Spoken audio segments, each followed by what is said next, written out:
ఈరోజు నేను ఇప్పుడు ఈవినింగ్ సర్వపిండి చేద్దాం అనుకుంటున్నా. దానికోసం ఉల్లిగడ్డ, తర్వాత వెల్లుల్లిపాయలు, ఒక 4-5 వెల్లుల్లిపాయలు, ఒక ఉల్లిగడ్డ, తర్వాత ఇక్కడ చూడండి ధనియాలు,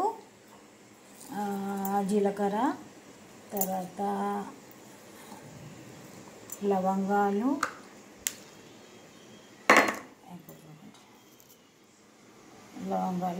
జీలకర్ర, ధనియాలు ఇవి వేసి ఇప్పుడు ఇది గ్రైండ్ చేద్దాం. మసాలా ఇది. ఇక్కడనేమో పిండిలో పెసరపప్పు, మిరప్పొడి వేసిన, ఇక్కడ ఉప్పు ఉంది, తర్వాత నువ్వులు, కొంచెం కరివేపాకు వేసుకొని ఈ మసాలా గ్రైండ్ చేసిన తర్వాత మనం సర్వపిండి వేసుకుందాం. ఇప్పుడు నేను మసాలాని గ్రైండ్ చేస్తా. ఇప్పుడు మనకు మసాలా గ్రైండ్ చేసిన తర్వాత ఇక్కడ నువ్వులు ఉన్నాయి కదా, నువ్వులు వేసి తర్వాత ఉప్పు, కరివేపాకు ఇవి 3 వేసిన తర్వాత మనం ఫస్ట్ పిండిని ఉట్టిగానే కలపాలి. కలిపిన తర్వాత అప్పుడు మసాలా వేసి మొత్తం కలపాలి. ఎంత తడి అయితే ఉప్పు కరెక్ట్ కలవది, అందుకని ఫస్ట్ పిండిని కలిపినట్టు చేసి. అయితే ఈరోజు నేను ఓన్లీ కరివేపాకు వేస్తున్నా. కొత్తిమీర చాలా మట్టి మట్టి ఉంది, ఎన్నిసార్లు కడిగినా ఒకవేళ సన్న తీసుకుంటే మనకు అందులో వస్తుంది అని వేస్తలేను, అందుకనే. అయితే మనకు ఇష్టం ఉంటే పుదీనా కూడా వేసుకోవచ్చు. పుదీనా ఫ్లేవర్ మా పిల్లలకు నచ్చది. అయితే కొన్ని ఎక్కువ ఆకులు ఉంటే కొందరికి నచ్చితే అసలు ఆకులు ఎందుకున్నాయని కొందరికి ఉంటుంది. అట్లాంటి ప్రాబ్లంతో నేను ఈరోజు ఓన్లీ కరివేపాకుతో చేస్తున్నా. అయితే పిల్లలకి ఎక్కువ ఆకులు ఉంటే వాళ్ళకి ఇష్టం అనిపించేది, అందుకని మసాలా వేసిన తర్వాత మంచిగా కలిపి ఇంకా అవసరం అనుకుంటే కొన్ని వాటర్ వేసుకొని మంచి మిక్స్ చేసుకోవాలి. మన చపాతీ పిండి కలిపినట్టు కలుపుకోవాలి. కొంచెం మెత్తగానే ఉండాలి, అట్లా కలుపుకుందాం. కలిపి సర్వపిండి చేద్దాం అనుకుంటున్నా. ఇప్పుడు ఈవినింగ్ వర్షం పడుతుంది, అందుకే నేను ఏదో ఒకటి చేయాలని సర్వపిండి చేస్తున్నా. చాలా రోజులైంది చేయక కూడా, అందుకే ఈరోజు నేను ఇది చేస్తున్నా. ఇప్పుడు ఇది మొత్తం కలిపిన తర్వాత ఇప్పుడు మనకు ఇట్లా మంచిగా రెడీ అయింది. ఇప్పుడు దీన్ని కొంచెం టేస్ట్ చూడాలి, అంటే ఉప్పు కరెక్ట్ ఉందా అని. కారం అంటే మామూలు మనకు సరిపోతుంది, కానీ ఉప్పు ఉందా అని చూసుకోవాలి. లేకపోతే మళ్ళీ గిన్నె పెట్టినాక ఉప్పు లేకపోతే బాగుండదు. ఇప్పుడు ఇది ఓకే. ఇప్పుడు గిన్నెకు ఆయిల్ పెట్టి మనం పెట్టుకుందాం. ఇక్కడ దీనిలో ఆయిల్ వేసిన ఆల్రెడీ. ఆయిల్ వేసిన తర్వాత ఈ పిండిని అంటే బాగా గట్టిగా కలపద్దు, కొంచెం మెత్త ఇక్కడ చూడండి ఎట్లా ఇట్లా కలిపిన తర్వాత ప్రెస్ చేయాలి. ఆయిల్ కొంచెం ఎక్కువనే ఉన్నట్టుంది, ఫస్ట్ ఏమో తక్కువ అవుతుంది అనిపించింది. కాకపోతే ఈ సర్వపిండి ఇవి చాలా టేస్ట్గా ఉంటాయి, కాకపోతే ఆయిల్ ఎక్కువ పడుతుంది.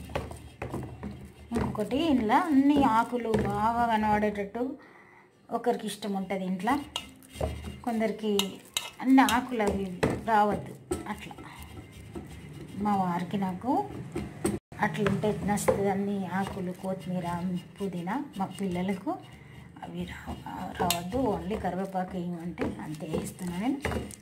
అవసరం అనుకుంటే మనకు ఇంకా పిండి ఉంది దాంట్లో వేసుకోవచ్చు. కాకపోతే ఒక్కొక్కసారి ఏమైతే ఇది మంచి కాలింది వాళ్ళకి, ఇది నచ్చుతుంది, మంచి కాలింది, ఇంట్లో ఆకులు ఉంటాయి, ఇది దీనిలో వేయరు. మళ్ళీ అదే నచ్చింది అంటారు, ఆకులు లేనిది తినాలని వాళ్ళు అనుకుంటారు. కాకపోతే ఆకులు అనేది వాళ్ళకి టేస్ట్ అనిపిస్తుంది. ఇట్లా రకరకాలు జరుగుతూనే ఉంటాయి ఇంట్లో. ఇప్పుడు ఇది మొత్తం ప్రెస్ చేసిన ఇట్లా హోల్స్ పెట్టుకోవాలి. హోల్స్ పెట్టుకుంటే దీనిలో కూడా ఆయిల్ వెళ్ళిపోయి చాలా టేస్ట్గా కాలుతుంది. ఇంకా పలసగా పెట్టుకుంటారు, కానీ మేమైతే ఇంతే బాగా పలసగా ఉంటే కూడా బాగుండేది. చిన్నప్పటి నుండి మన అలవాట్లు ఎట్లుంటాయో అట్లనే నచ్చుతాయి. ఇప్పుడు ఇది స్టవ్ మీద పెట్టి ఒక మూత పెట్టుకుంటే సరిపోతుంది. అయిన తర్వాత వీళ్ళైతే చూద్దాం. ఇప్పుడు సర్వపిండి మొత్తం కాలింది. కాలిన తర్వాత మనము ఇట్లా రౌండ్గా దింపి ఇట్లా లేవడితే ఇట్లా టోటల్గా లేచేస్తుంది.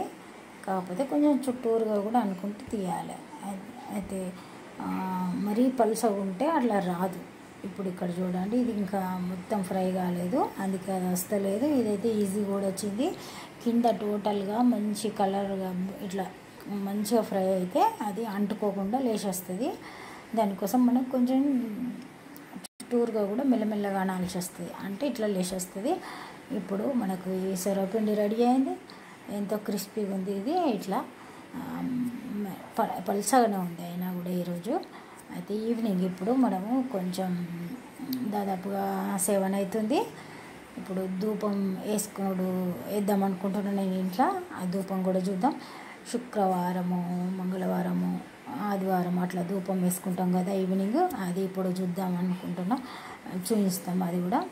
ఇప్పుడు టీ తాగిన తర్వాత, ఈ సర్వపిండి తిని టీ తాగిన తర్వాత దాదాపుగా ధూపం వేస్తా, అది కూడా చూద్దాం మనం.